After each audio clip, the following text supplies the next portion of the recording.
Oh bah recommence tout. Parce que de toute façon c'est enregistré en local, donc ça va pas être coupé au pire. Oui, mais relance-toi. C'est mieux que je relance tout, ce sera plus D'accord. simple. Allez, on tape tous dans les mains. On tape dans les mains. Allez.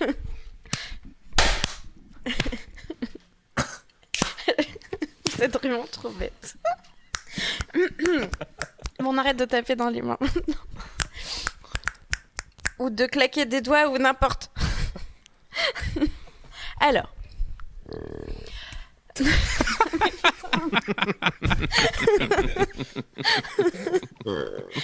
Il fallait que je le relâche, désolé. C'est bon, j'arrête. Fallait que ça sorte. Bon. Je l'avais entendu ton titre. Hein. Discret là. Allez. Alors. Bon. Allez, on y va. Je recommence, je suis désolée, je vais radoter. Sexe, politique, absurde, internet, numérique et gadgets en tout genre. Bienvenue dans l'école des facs.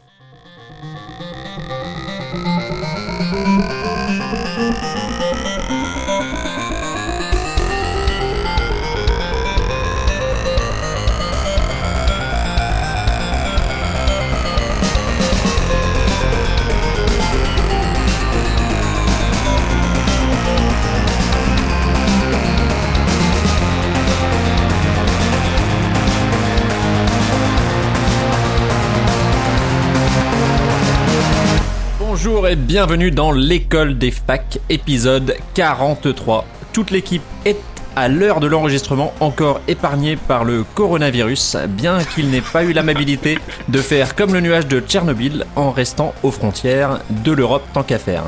Parmi les survivants présents aujourd'hui, nous avons Simon, en deuxième survivant Julien, mais aussi Hello. dans nos contrées sous X, ainsi que Grumly, sans oublier nos deux chroniqueurs du jour, à savoir Audrey et Emeric. Comment allez-vous tous ? Eh ben, ça va très Ça va très bien, Ça va merci. très bien. On a acheté du BlackRock, on est riche. Pas de fièvre, pas de douleur ? Non. Bah, non. Non, parce que En les tout cas, Suisses, pas ils ont encore. envoyé leurs malades suisses en France. Ils sont malins. Parfait. Mais nous voilà rassurés parce qu'il paraît que la contamination est terrible par voie audiophonique. Par les oreilles.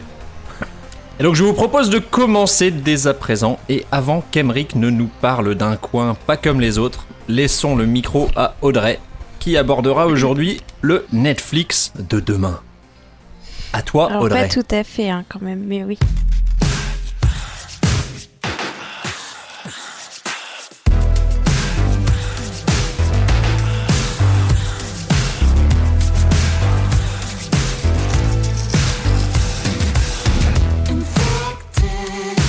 Ready for sun, a pink cat on a lucky run, melting on the bathroom floor, white noise, I'm ready for more. Look at the bigger picture, look at the nice. Aujourd'hui, je vais vous parler de Quibi. Quibi, qu'est-ce que c'est encore ? Qu'est-ce qu'elle nous raconte celle-là ? Oh là là, ces jeunes, vous trouvez pas qu'ils savent plus quoi inventer ? Bah ouais, oui, en effet. Je vais peut-être vous parler d'une nouveauté que les plus de 60 ans ne comprendront peut-être pas. Ou peut-être que si, au contraire. Vous vous êtes déjà retrouvé devant une vidéo sur votre téléphone en vous disant que « Oh, quand même, regarder des vidéos à l'horizontale sur mon smartphone, c'est vraiment pas très pratique, gna gna gna, toujours là à se plaindre. » Eh ben, vous n'êtes pas les seuls à l'avoir pensé. Et c'est comme ça que Quibi rentre dans l'espace des nouvelles applications de vidéos à la demande. Premièrement, je vais commencer par vous expliquer ce que c'est que Quibi. Quibi, mot valise de l'anglais Quick Bites ou morsure rapide en traduction littérale qu'on adore. Le lancement de l'application est prévu pour le 6 avril 2020. Bon alors, Audrey, c'est bien gentil ces infos, mais concrètement, Quibi, c'est quoi ? Eh bien, c'est une application propulsée par Jeffrey Katzenberg. Alors, désolée si j'écorche un petit peu son nom. Ancien président de Disney et cofondateur de DreamWorks. Donc, c'est pas n'importe qui, hein, comme vous pouvez le remarquer. Et Meg Whitman, qui a dirigé, entre autres, Hewlett Packard et eBay. Donc, 3 fois rien. Hein. Quibi, c'est la future plateforme de streaming vidéo dédiée à un contenu qui est format story, donc comme sur Instagram par exemple, dans vos stories Instagram. Au format court d'environ 10 minutes maximum et à la sauce gros blockbuster. En effet, de grands noms ont déjà signé pour travailler pour cette nouvelle plateforme, tels que la BBC, ITV, NBC News, ou encore Leonardo DiCaprio, Jennifer Lopez, Jason Blum, Steven Spielberg et Steven Soderbergh. Soderbergh. Ah. Mais eux non plus, c'est pas Soderbergh. n'importe Steven qui. Soderbergh. Et Steven Soderbergh. Et encore bien d'autres. L'application se vante d'être un média créé pour les smartphones et qui s'adaptera complètement à votre usage nomade. Des vidéos lisibles en format horizontal ou vertical.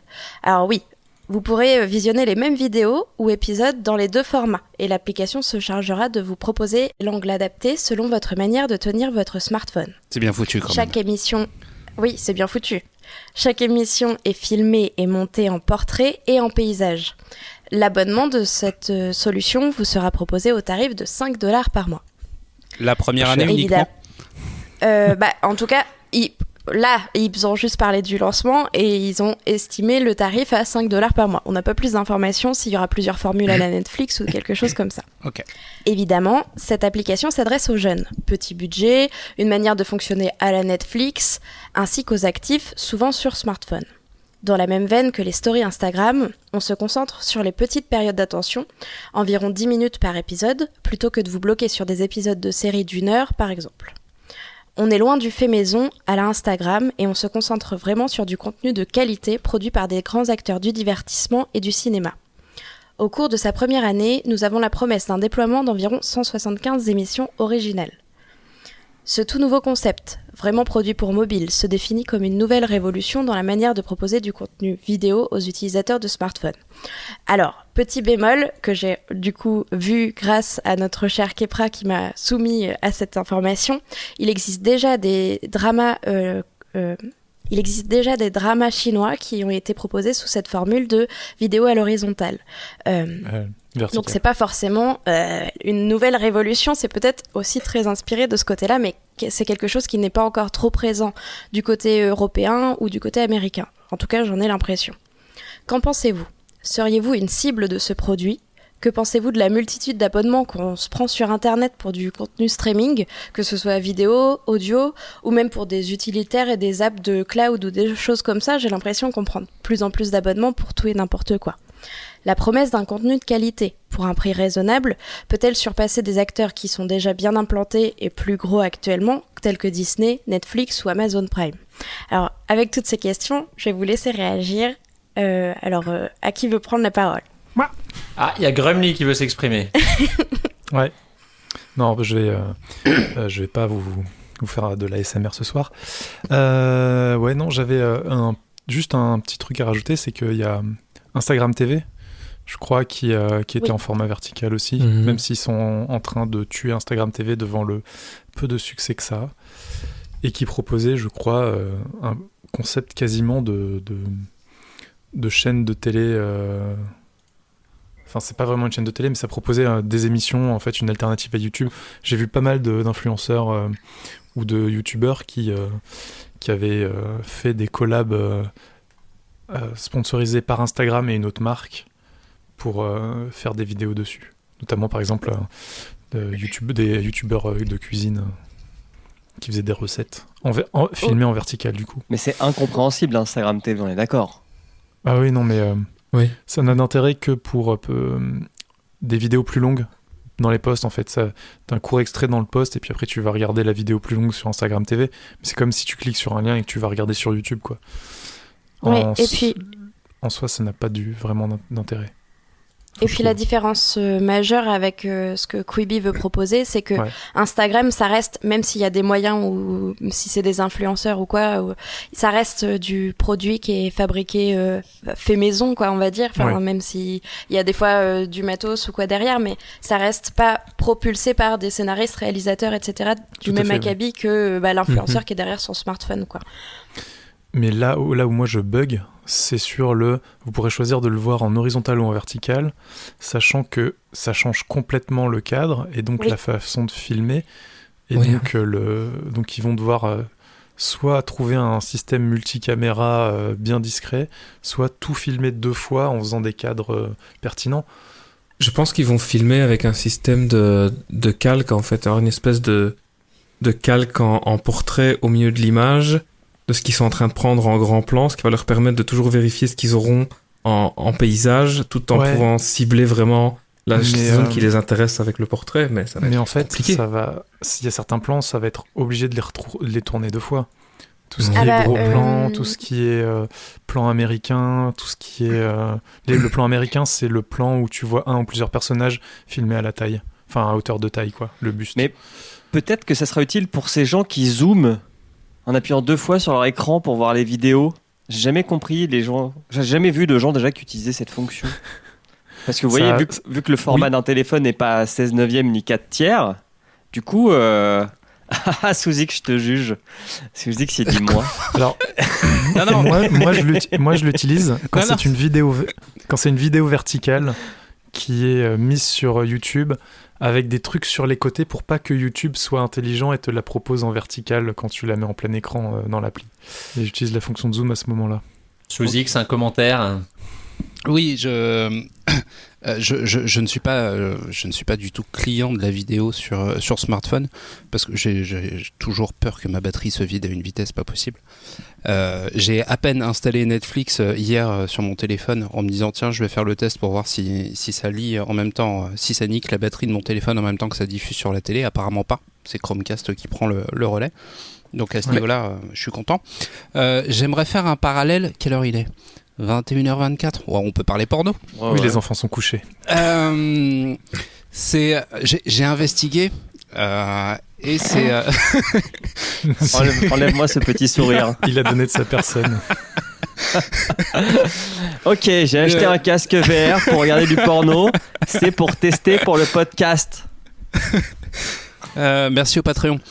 Non, c'est un truc qu'on voyait pas il y a 2-3 ans dans le porno et qu'on voit de plus en plus, effectivement, les vidéos au format vertical. Donc je suis étonné que le porno ait été autant à la ramasse à ce niveau-là, parce que généralement ils ont plutôt tendance à être précurseurs, mais finalement ils s'y mettent aussi.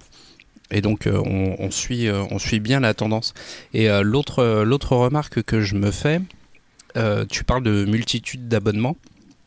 Donc pour Prime Video, c'est assez bouclé vu que c'est 50 € par mois. C'est fourni avec pardon. C'est fourni avec Amazon Prime. Sinon, ça ferait vraiment cher. Ouais. Donc 50 divisé par 12, ça nous fait moins de 5 € par mois. Et j'ai l'impression qu'en fait, l'abonnement raisonnable pour qu'on puisse s'abonner à plusieurs trucs, plusieurs services, c'est 5 €. La limite psychologique pour avoir plusieurs abonnements. Bien qu'aujourd'hui, moi j'ai Spotify et Netflix en plus de Prime, et ça fait déjà 25. Je me vois mal m'abonner encore à des trucs, mais 5 €, je me dis pourquoi pas. Ce Disney est à 5 €, Quibi sera à 5 €. Apple, c'est combien ? Je sais plus. 15 c'est 10, non. Je crois. C'est 10. Gratuit la première année quand tu achètes un nouvel appareil Apple. Et après, je crois que c'est 10. Mais il y a un truc, je pense qu'on n'est pas si loin du temps où Canal+, par exemple, c'était Canal+ en clair, plus Canal+ décalé, plus je sais plus... Canal+ cinéma... non, mais juste où il y avait seulement 3-4 chaînes, pas plus, dans le bouquet.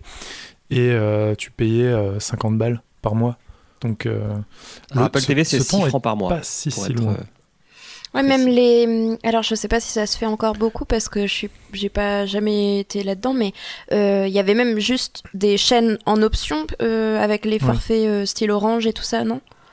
Oui, aussi. Ouais, il y a toujours... Ça existe toujours. Hein. Et je pense que le fait de cumuler des abonnements pour avoir plusieurs trucs, enfin plusieurs sources de divertissement vidéo différents, de types différents, comme les documentaires d'un côté, les séries de l'autre, le cinéma de l'autre. Je pense qu'en tout cas en France, le plus grand public est relativement habitué à ça, même si c'est vrai qu'avec Netflix, on voyait arriver un temps où on avait une sorte de licence globale. Et finalement non, puisque Disney a décidé, si vous voulez du Disney, ce sera sur Disney+. Et deux dernières petites choses si je peux. Il y a, je sais pas si vous avez vu, je sais pas si vous avez remarqué, Il y a plus de saison. dans Amazon Prime, justement, vous parlez de ces chaînes supplémentaires. Amazon Prime est en train d'essayer de mettre ça en place. Je trouve ça très maladroit et mal foutu. Alors déjà parce que Déjà qu'ils mettent de la pub en pré-roll de leur série. Ah, ça m'insupporte. Les pubs pour leur propre programme. Vous pouvez passer en un petit clic, c'est pas méchant. Bah justement, ça m'amène à mon deuxième point. Est-ce qu'on peut pas imaginer un système où ce serait gratuit, mais avec de la pub, comme à la télé au final, non. avec les programmes entrecoupés de publicité. Souvenez-vous, marquez ce jour. Je fais faire une prédiction. François, dans le grand François livre Courtis, d'Internet. Dans 5 ans, il va y avoir une disruption où on aura justement des trucs gratuits grâce à la pub. Waouh. Mais c'est On déjà aura, le cas de YouTube, ça. Non, mais on aura Netflix qui va dire vous voulez Netflix ? On a une offre de démarrage Netflix avec de la pub. Un peu comme comme Spotify. les liseuses Amazon que tu payes moins cher si tu prends avec la pub. Ouais, c'était dégueulasse ça, mais moi je pensais plus à Spotify qui est gratuit avec de la pub. Mais pour rebondir sur ce que disait Suzix, il faut pas oublier non plus que dans certains pays, pour ne pas citer les États-Unis, c'est quand même un grand classique ce principe d'abonnement à une chaîne. Et Amazon, déjà il y a quasiment 2 ans, représentait pour certains réseaux de chaînes américaines 25 à 45% des abonnés. Donc leur Amazon Channels aux États-Unis, ça marche très bien.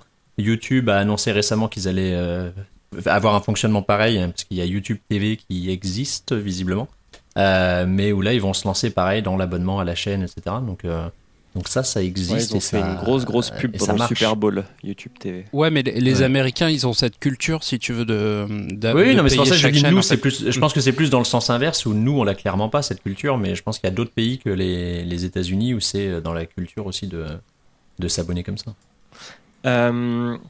Alors, puis-je prendre la parole ? Non. Ok. Allez-y, très Bonne cher, soirée. allez-y. Avant de la passer à Simon, qui n'a pas encore parlé. Tout à fait. J'allais me tourner vers notre Belge national. Alors, ma première remarque par rapport à cette nouvelle offre que tu essayes de nous vendre, Audrey, c'est pourquoi je regarderais ça plutôt que des stories ? Parce que tes stories ne vont jamais durer 10 minutes. Ouais, Parce que là, mais... c'est vraiment comme des mini-séries, quoi. Ouais, mais Tu je vois veux ce que dire, je veux dire regardez Nabila sur ses stories, c'est une mini-série de sa vie. Enfin, je veux dire, c'est le dérivé de la télé-réalité, mais en stories adapté au format portrait. Ouais, portrait de mon téléphone. Mais là, ce qu'il s'apprête à proposer, c'est pas du tout ça. Il s'apprête à proposer de la fiction, il s'apprête à proposer Ouais. du cinéma, il s'apprête à proposer de la Même série. du documentaire. Ouais, du là, documentaire. ils ont signé pour faire un documentaire de la personne. Alors, j'ai oublié son nom. Mauvais travail. Mais pas de la grave. personne qui a lancé Snapchat, par exemple. Ok. Mhm. Mais parce que, je veux dire, aujourd'hui, le lecteur de musique le plus utilisé au monde, c'est YouTube, qui est gratuit. À mon avis, pour regarder de la vidéo, ça doit aussi être YouTube, qui est gratuit. Et Spotify, 2/3 de ses clients, c'est des clients gratuits.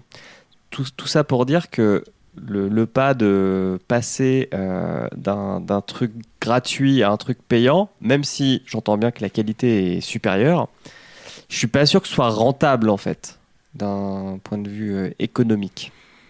Aussi beaux puissent être les noms qui s'associent à ce projet. Donc, Je ça, pense justement qu'avec des jeunes, ça peut plus facilement marcher d'avoir 1 ou 2 séries qui frappent très très fort. Quand tu vois comme La Casa de Papel a attiré tellement de jeunes quand c'est sorti, tout le monde ne parlait plus que de ça. Si ça arrive à avoir un gros truc comme ça, tous les gamins vont vouloir la voir et il va falloir continuer à entretenir ça, évidemment. Surtout à ramener des choses, que mais- je pense que comme tous les sites où les contenus sont des contenus vidéo comme ça à la demande et tout ça, ils vont certainement faire un mois gratuit. Oui. Ouais. et lancer peut-être des gros épisodes phares, et pour avoir la suite, faudra attendre le mois d'après qui deviendra payant ou des choses comme ça. Je pense que c'est le genre de coup marketing classique. Puis-je faire un petit parallèle avec une application de podcast française qui fait la même chose avec ses podcasts, comme Magellan, qui propose un abonnement pour consommer non pas de la vidéo mais de l'audio, qui propose un premier mois gratos, qui propose des premiers épisodes gratos. 1 an se sont écoulés pratiquement maintenant depuis qu'ils se sont lancés. C'est pas fifou. Coucou Mathieu Gallet. Coucou Mathieu Gallet. Mais Quibi, ils J'ai ont rien parlé contre de Magellan, voler hein, le mais je dis travail juste des que leur, autres, je dis juste que leur business model il fonctionne pas. Bon, eux au moins ils payent leurs factures, ce qui est déjà pas mal. Mais, Ça tacle. mais voilà, enfin, j'ai des doutes. J'ai des doutes. Et le deuxième point, c'est que on a la chance encore en France pour quelques. Alors, je vais faire comme Emmerich. Écrivez cette date dans le marbre Le mou. grand livre de l'internet. Voilà. On a encore la chance en France de pouvoir à peu près tout voir avec 2 voire 3 abonnements. C'est-à-dire que tu as Netflix, Canal, enfin MyCanal et Prime. Je pense que tu peux à peu près rien louper à 95%. D'ici 2 ans, quand va débarquer Disney chez nous, qui va rapatrier tout le Star Wars et tous les trucs de gosse, quand on va voir arriver Prime aussi, qui va se développer et essentiellement sur le sport en direct, quand on voit que la télé, par exemple le foot, on a un nouveau groupe en France qui s'appelle Mediapro, qui est un groupe espagnol qui vient de racheter la Ligue 1. Donc c'est-à-dire rajouter encore 25 balles pour voir du foot. On va se retrouver avec 10 offres concurrentielles à entre 5 pour les moins chers et 25 pour les plus chers, juste pour pouvoir consommer ce qu'on consomme actuellement pour 40 balles. Donc forcément, il y aura de la casse. Et un truc qui est utilisable que sur un device, c'est-à-dire que sur un téléphone, parce que va vraiment falloir me convaincre que de filmer une série aussi bien en portrait qu'en paysage et que ça n'a aucun impact sur sa consommation, ça puisse déclencher l'acte de vente, j'y crois encore très moyennement. Et le fait que Tout ça à dure, fait. et le fait que ce soit ciblé sur 10 minutes, t'en penses quoi au niveau des usages? Moi, je suis pas la cible. Pour moi, je reste encore formaté à l'épisode de série le plus court, c'est 22 minutes. Donc c'est un Big Bang. Et je vois pas quelle histoire on peut me raconter par séquence de Tu veux 5-10 dire, minutes. Un Camelot, un Ouais, un bref, un tout le monde, bloqué. tout le monde s'en fout. Alors bref, ouais. Camelot, regarde pas. Et tu vois, j'écoute même pas de fiction audio. Caméra Donc, café. c'est pas. Je dis pas que ça se vend pas. Je dis que je suis pas la cible. Ah oui, mais il y a un public pour ça. Et du Et coup, c'est Simon, est-ce que tu es ce public? Alors- Écoute, je suis loin de ces petits jeunes qu'on imaginait en début de chronique, du haut de mes 40 ans, mais ouais, lancer un épisode d'un truc comme ça sur les chiottes, là, pourquoi pas? Putain. 10 minutes au Meilleur chat. usage. On est d'accord, c'est un format adapté pour un truc, t'es dans une file d'attente dans un supermarché ou Ah bah clairement. hein. dans l'administration, t'es bloqué quelque part, t'attends quelqu'un dans ta bagnole parce que t'es un petit peu à C'est- l'avance. C'est ta stories Instagram ou ta partie de Clash Royale, quoi. Sauf que c'est quelque chose que tu attends, c'est pas quelque chose que tu vas regarder, voir s'il y a quelque chose d'intéressant parce que tu t'ennuies. Tu sais que dans ton téléphone, t'as 10 épisodes qui t'attendent de la série que t'aimes bien et tu vas relancer sur ton téléphone là pendant que t'as 10 minutes de pause. Moi, je trouve que c'est un format qui est loin d'être idiot.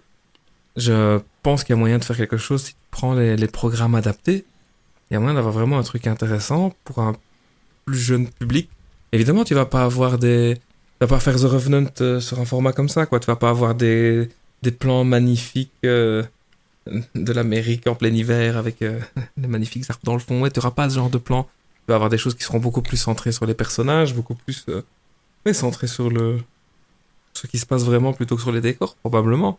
Et encore, peut-être que tu auras, un peu comme je l'imaginais dans la façon dont ils vont le filmer, peut-être que tu auras justement, quand tu seras sur grand écran, beaucoup de vide autour du personnage qui pourra donner encore une autre vision, qui peut même être intéressant de revoir un épisode que tu as vraiment apprécié sur ton téléphone, de pouvoir le regarder de nouveau et avoir une autre vue sur ce qui se passait autour que tu n'as pas vu quand tu regardais sur ton téléphone, qui n'était pas utile à ta compréhension de la scène, mais qui peut apporter quelque chose et qui peut enrichir. Je pense qu'il y a moyen de faire quelque chose de vraiment bien. Avec Et des gros noms, ils pensent, il y a moyen de faire un truc vraiment cool avec ça, je pense. Je pense justement qu'ils vont peut-être, alors je sais pas, hein, mais ils vont peut-être jouer aussi sur le fait double visionnage, genre en vertical et en horizontal, parce que justement, tu auras peut-être des choses cachées ou des choses comme ça Oui. dans une version plutôt qu'une autre, ou des choses qu'on verra mieux. Enfin, je sais pas, après, je c'est pas encore sorti. De toute façon, on fait de l'expective, mais moi, je suis curieuse. En tout cas, s'il y a un mode essai gratuit, je pense que je le prendrai juste pour voir un peu ce que ça donne et me rendre compte vraiment de ce que ça peut donner. Mais il y a 2 millions d'investisseurs, enfin 2 millions de dollars qui ont été investis dans l'affaire. C'est quand même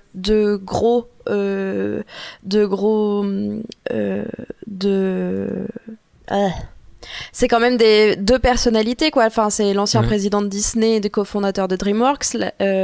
Meg Whitman, elle a dirigé des grosses sociétés aussi. Enfin, ça peut être quand même quelque chose qui va lancer rien qu'un changement dans ce qu'on connaît déjà au niveau de la vidéo, ce qui est déjà proposé par Netflix ou. Ouais. Et Alors moi, Pardon, Oula. allez-y. Bah. Ma première réaction quand même, et Audrey me rassure plus ou moins sur le potentiel du truc au niveau créatif, s'ils réussissent vraiment à en jouer, mais c'est quand même un petit peu ok boomer sur on va sur le mobile, mais on n'y va pas totalement à fond justement ils ont une belle carrière derrière eux, mais qui seraient restés un petit peu dans un ancien temps en se disant on va quand même rester sur le paysage, parce qu'en effet tous les grands noms qui sont là, ils sont peut-être pas prêts à se mettre totalement sur le vertical. On mettra le lien vers des vidéos là, les trucs chinois, mais justement eux dans les vertical dramas chinois, ils jouent pleinement avec le format vertical pour justement capitaliser à fond dessus et en faire des choses créatives. Et je trouve que c'est quand même pas mal ça. Et pareil sur le côté c'est court, on a un peu l'impression que 10 minutes, je sais pas ce que vous en pensez, mais pour moi 10 minutes, c'est aujourd'hui on le mettrait pas dans la catégorie du court en fait, réellement. Et là dans les productions chinoises, on est sur 2 à 5 minutes qui collent encore plus à cet usage toilette etc. Et donc je trouve qu'ils vont pas non plus au fond du sujet, et que donc je suis pas trop convaincu par la chose. Ça m'est revenu. J'étais persuadé que Canal+ avait fait cette merde il y a 3 ans. Et voilà l'article. Ils l'ont bien fait. Alors j'ai retrouvé sur L.fr. Ils ont sorti un truc qui s'appelait Studio Plus. Avez-vous déjà utilisé Studio Plus ou Black Pills ? Eh ben non. Pas du tout. Et ben voilà. En 2017, des gens ont eu cette idée. Donc web-série. Alors un peu différent dans l'usage. Donc web-série entre 5 et 12 minutes. Donc on est à peu près sur votre durée. Fait pour être visionné sur un écran de téléphone. Et de mémoire, c'était plutôt plutôt portrait que paysage. Par contre, eux, ce qu'ils faisaient, c'est que c'était vraiment genre une série par semaine. Donc, il y avait beaucoup moins de choses dispo que ce que veut proposer QuickBite, là. QuickBee. Et je pense que c'est là que ça va se différencier par rapport à ce que tu disais de Magellan un peu plus tôt, aux genre de choses. C'est qu'ici, ils arrivent vraiment avec un format qui va être particulier, entre guillemets, imposé, et qui peut les différencier de Netflix et de toutes les autres offres que les jeunes n'auraient pas envie de prendre en abonnement, qui n'auront pas envie de s'abonner à OCS et de s'abonner en plus à Apple, en plus à Disney+, en plus à tout ça. Et ici, ils auront un truc qui sera vraiment adapté à leur utilisation, et quand ils seront à la maison, ils pourront utiliser le Netflix familial, quoi. Et le service est mort. Voilà. Comment je vous ai cassé l'ambiance ? Tout à fait. Je sais pas si quelqu'un a un ajout pour ce sujet sur les quick bits. Là. Quick bits. Je voulais juste dire que le créateur de Vine relance Vine, mais ça s'appelle Byte. Voilà. Si vous voulez des vidéos verticales, Et ça démarre plutôt bien, apparemment. C'est 2000. Attends. Plus d'un million de téléchargements au lancement, disponibles iOS et Android. Ce qui est à pondérer avec Vine, qui quand il était sorti était disponible uniquement sur iOS, avec 750 000 téléchargement. J'ai écouté un podcast Ouais. qui en parlait ce matin, Culture Numérique, bisous. Bisous à eux. Et sur ce, je vous propose de passer à la chronique d'Emeric qui va nous parler de son petit coin. Oui.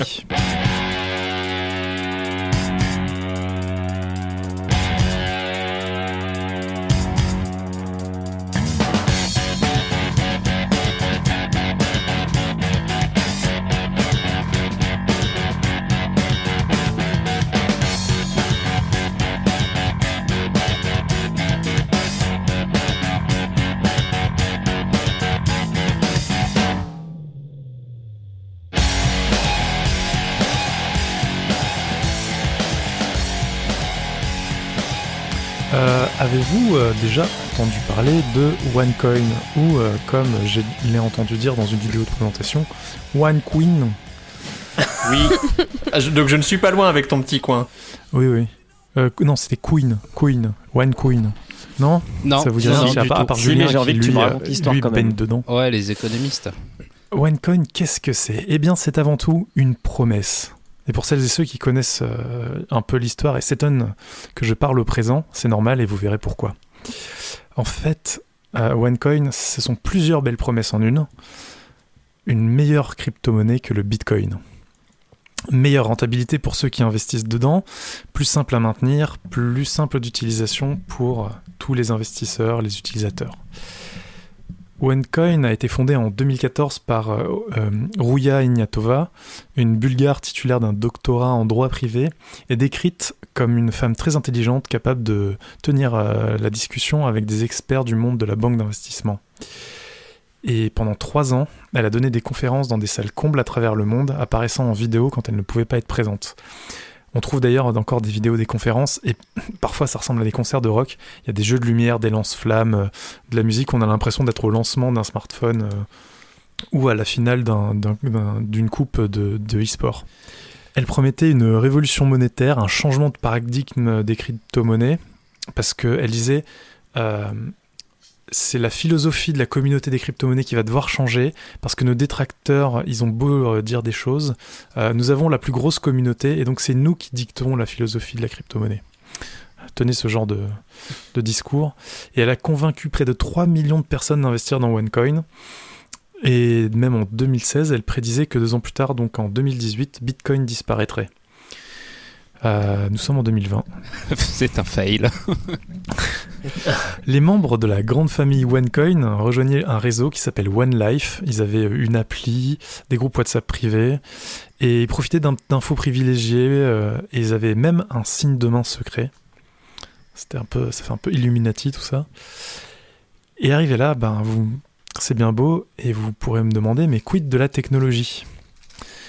Eh bien, navré de casser vos rêves, mais OneCoin, en fait, c'est une pyramide de Ponzi bien cachée. Alors, pour rappel, une pyramide de Ponzi, c'est une arnaque où les gains des personnes impliquées viennent uniquement de l'argent investi par les nouvelles recrues. Et pour camoufler sa pyramide, les créateurs de la créatrice de OneCoin et son associé, ils ont construit un beau château de sable. Pour investir dans OneCoin, il faut acheter des packs éducatifs qui permettent de apprendre à faire la promotion de OneCoin autour de nous.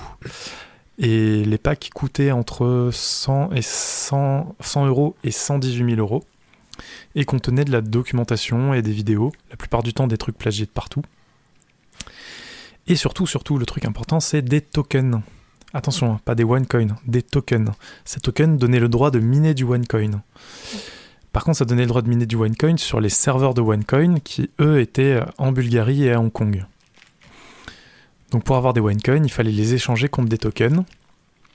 Mais pour avoir une conversion de OneCoin en dollars ou en euros, il fallait passer par une plateforme d'échange. Plateforme d'échange exclusive à OneLife, qui s'appelle la OneCoin Exchange.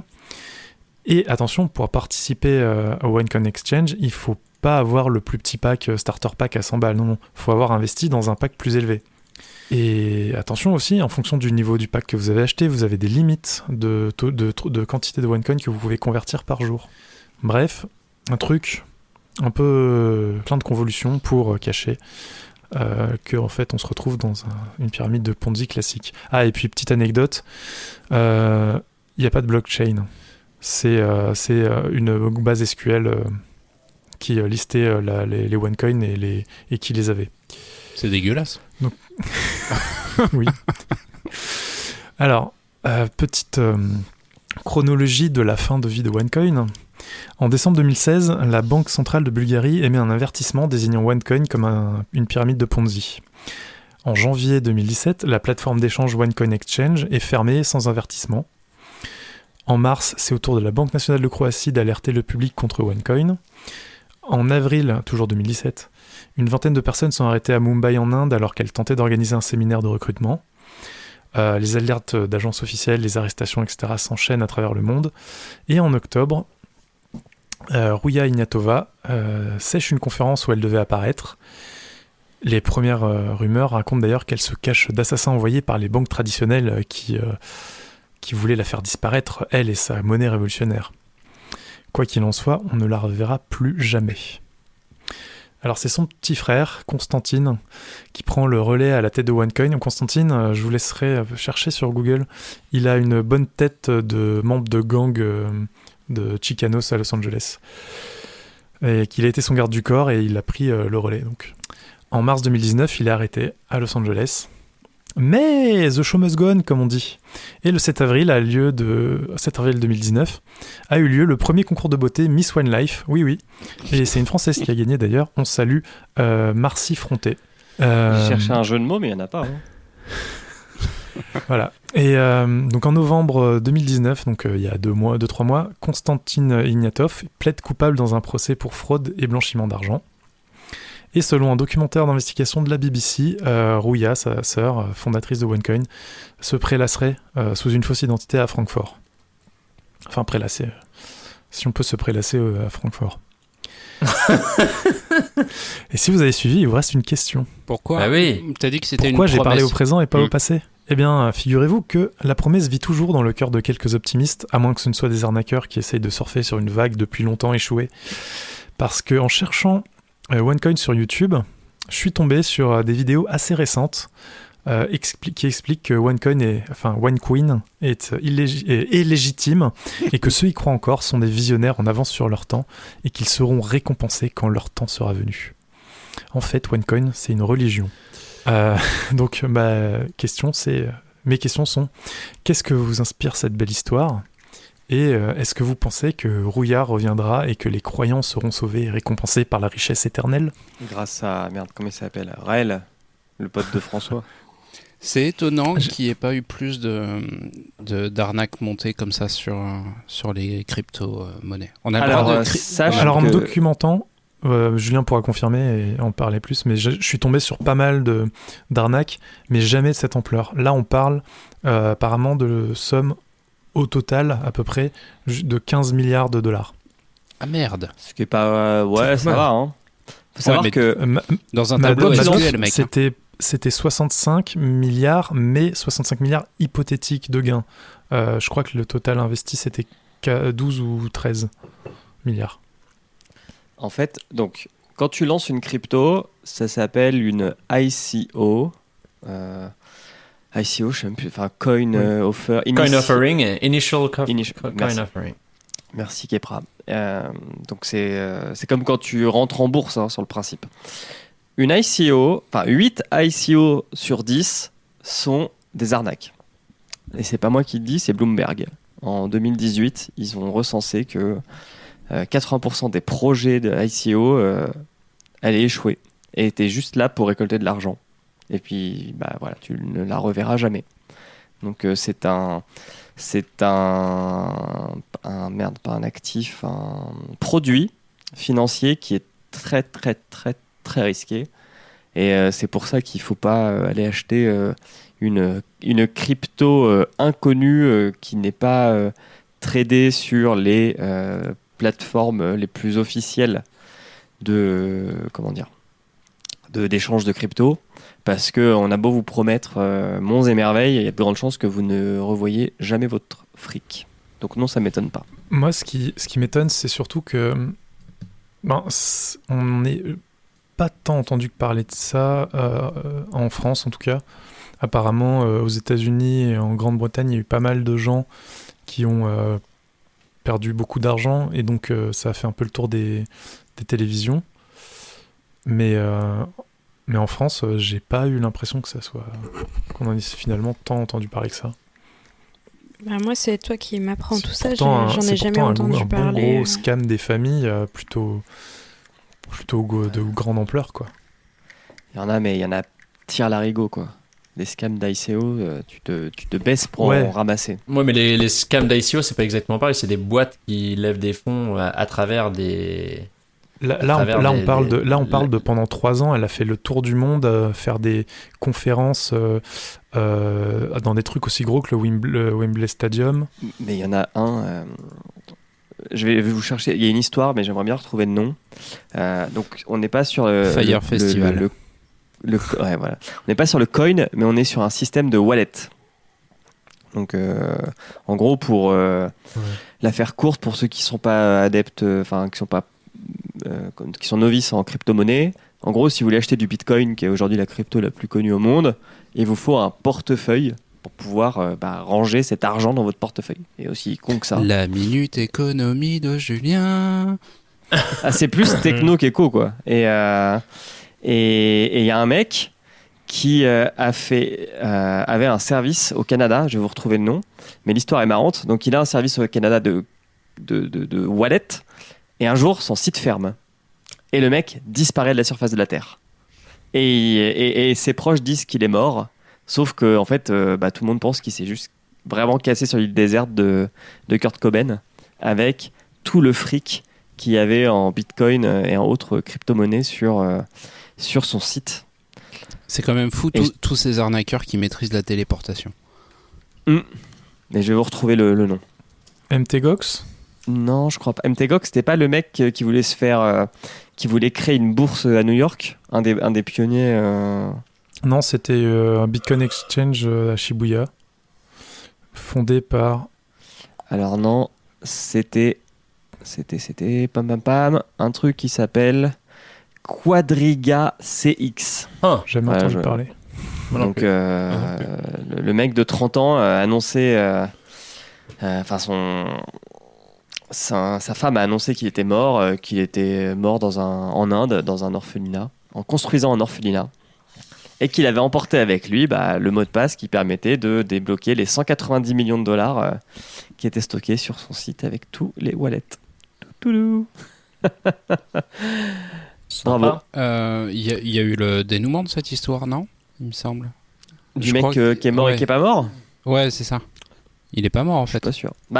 Certains disent qu'il est pas mort, mais et en fait non, parce que le grand truc, c'est que surtout il voulait que en fait c'est marrant parce qu'il y a des mythes urbains qui commencent à se générer, et un des mythes serait que dans son cercueil il y aurait le mot de passe qui permettrait de tout débloquer, tu vois. Et du coup il y a des clients qui ont demandé à un avocat de porter l'affaire au pénal pour exhumer le corps de son potentiel cercueil pour vérifier que potentiellement il y a le mot de passe pour qu'ils récupèrent leur fric. C'est magnifique. J'étais persuadé d'avoir entendu la fin de l'histoire. Apparemment, ils auraient craqué le mot de passe et il n'y avait plus rien sur le compte. Il s'est barré avec l'argent. Alors c'est possible que cette histoire soit réplicable avec d'autres personnes. Oui, bien sûr. Ce serait pas étonnant d'ailleurs. Mais bon, déjà le pack d'entrée à $100 jusqu'à 118 000. Ça pue la merde quand même, le truc de OneCoin. Ouais. Tout ce qui est lié à acheter des forex, trader sur le forex et devenir riche, suivez cette vidéo et comme moi gagner 2000 € en une journée en ne quittant pas votre bureau. Non, ça c'est vrai. Pardon ? Ça c'est vrai. Alors oui, c'est vrai, sauf que tu peux aussi perdre 2000 € en une journée. C'est ça qu'on te dit pas. Mais quoi. non, mettez-vous aux options binaires. Les options binaires, c'est l'avenir. Ça me fait penser aux vieilles pubs. Vous vous souvenez, les vieilles pop-up qu'il y avait sur Internet, genre bonjour, j'ai gagné 2000 € en ne faisant rien que cliquer sur ce lien. Ouais, c'est ça. Vous vous souvenez pas des pubs comme ça? Mais l'appât du gain, l'appât du gain facile, ça a toujours été un très bon moyen d'arnaquer les gens, quoi. Ou les petites pubs. Cette mère de famille a trouvé la recette miracle pour ne plus avoir besoin d'aller à la banque. Les banques la détestent. Ouais, les banques le détestent. Mais on avait déjà parlé ici de Amway, non, je crois. Il me Alors, semble. je veux pas balancer, mais malheureusement, à mon grand regret, ma belle-mère et mon beau-père faisaient partie d'Amway.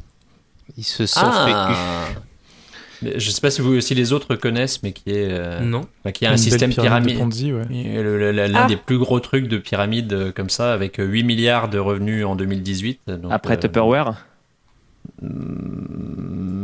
je sais pas si ça fonctionne exactement pareil, parce que Amway c'est vraiment c'est assez solide hein, comme système. Bah, Moi, j'avais c'est- été approché par un type qui était sur Amway et qui voulait que je sois dans sa chaîne pyramidale où tu payes $5,000 je crois de base pour t'inscrire, et puis après tu en payes 1 000 ou 2 000 pour la première formation, comment bien gérer ta boutique et faire en sorte que tous tes amis achètent, et puis on te rappelle bien, non mais regarde, si dans ton cercle proche, les 100 personnes que tu as de plus proche de toi, ils achètent tous leurs produits via Amway, mais c'est bon, en un mois tu as tout remboursé.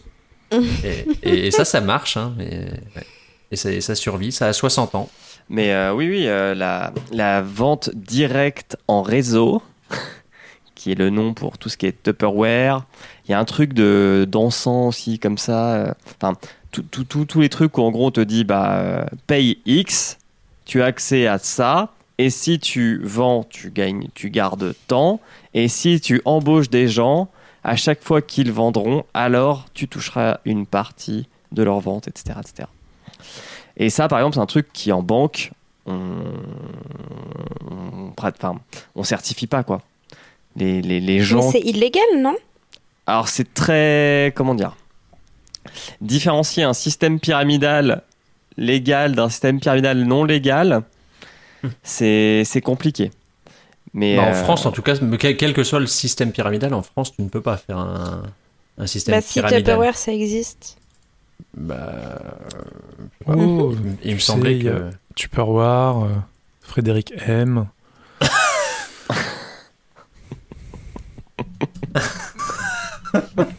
N'insistons pas sur cette belle marque. J'ai pas la ref, alors je suis déçue. C'est pas grave. Pas grave. D'accord. C'est une marque qui est tranquille sur la Côte d'Azur. Dans la Riviera. Ah, Voilà. Très bien. Est-ce que quelqu'un d'autre a une petite remarque, commentaire sur cette chronique qui aime l'argent? Peut-être que quelqu'un s'est fait avoir par un système pareil et voudrait l'admettre aujourd'hui, la confession. non. alors non, moi c'est l'inverse. J'ai gagné de l'argent avec avec de la Avec des systèmes crypto-monnaie. pyramidaux. Non. J'ai utilisé une technique mathématique pour acheter des coins. Bon, j'ai pas risqué grand chose, hein, j'ai risqué 600 €. Donc au lieu d'acheter 600 € d'un N'oublions coup pas qu'il vit en Suisse. et C'est attendre vrai. un mois et puis voir en gros, genre jouer à pile ou face, tu vois. Il y a une technique mathématique qui permet de réduire le risque, mais aussi de réduire le gain, qui s'appelle le dollar cost average, le daily cost average. Je sais pas si vous connaissez. Non. Connaissez-vous le DCA? Non. Donc le DCA, c'est au lieu d'acheter donc 600 balles et attendre 30 jours et revendre dans 30 jours, tu achètes tous les jours 20 balles. En fait, tu découpes. Et comme ça, selon la fluctuation de ton, de ton cours que tu achètes, tu minimises les risques de perte, mais tu minimises aussi les risques de gain. Parce que imaginons que le truc, ce soit une courbe qui grandit tout le temps, bah tu vas quand même gagner de l'argent, mais tu en gagneras moins que si tu avais acheté tout à 20 et que tu revends tout à 30. Mais J'ai l'avantage, l'impression c'est que d'entendre une pub pour des options binaires. je suis L'école désolé. des facs n'est pas un podcast de conseil en Voilà. finance. Rapprochez-vous d'un expert. Bah, un d'un expert, conseiller financier passer un compétent. test. L'école Non, des mais, facs n'est pas responsable des possibles pertes que vous pouvez avoir en bourse. Voilà, il faut faire attention. Faut pas jouer avec l'argent comme ça. D'ailleurs, les systèmes bancaires maintenant te font passer un questionnaire à chaque fois que tu vas acheter des actions. Ça m'horripile. C'est vrai que c'est assez long à remplir. Eh bien, il est temps de clore cet épisode en rappelant que l'École des facs est un podcast du label Podcut. Vous pouvez retrouver tous les podcasts du label sur podcut.fr. Studio. Si vous voulez souvenir et surtout soutenir le label, vous pouvez vous rendre sur patreon.com/podcut et donner à partir de $1 américain. Vous n'êtes pas obligé, évidemment, tous les podcasts du label sont gratuits.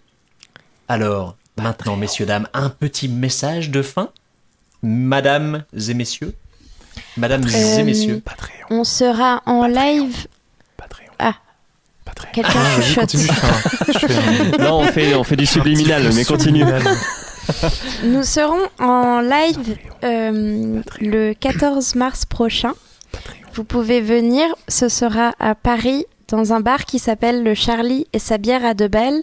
C'est situé 52 rue Saint-Sébastien, dans le T'as le code de la porte ou pas arrondissement de Paris. Vous êtes tous les bienvenus. J'espère que ça vous donne envie de cette présentation. Pourquoi tu parles comme un robot de Google Translate qui traduirait du finlandais en français? Non mais ça va être chouette. Donc on sera pas toute l'équipe, mais on sera quand même plein. Vous pouvez venir boire des coups avec nous. Pas trop parce qu'on passe très tard. On passe à 23h. Et surtout on sera avec des Iliou. coups après. Et on sera en featuring avec Aurélie de Iliou. Oui. Et l'entrée est gratuite. C'est un école des facs en featuring Iliou ou c'est un Iliou en featuring école des facs? Un crossover. Ouais, on verra. Ça sera un on mélange est des équivalent important. Équivalent. Et qui nous valons. Équilatéral. Équilatéralement. Équivalent, nous valons bien. L'école des facs. Eh bien. Alors, j'aime pas trop qu'on se moque, mais il est tard. Sachez qu'il est tard. C'est pas de ma faute. Eh bien, Merci nous n'allons Audrey pas pour ce faire message. tarder cela plus longtemps et nous vous souhaitons une très bonne fin de mois et à très vite pendant le live, évidemment. Gros Au bisous. Charlie. Merci beaucoup. Ciao, ciao tout le monde. Voilà, à bientôt. Au revoir. Ciao.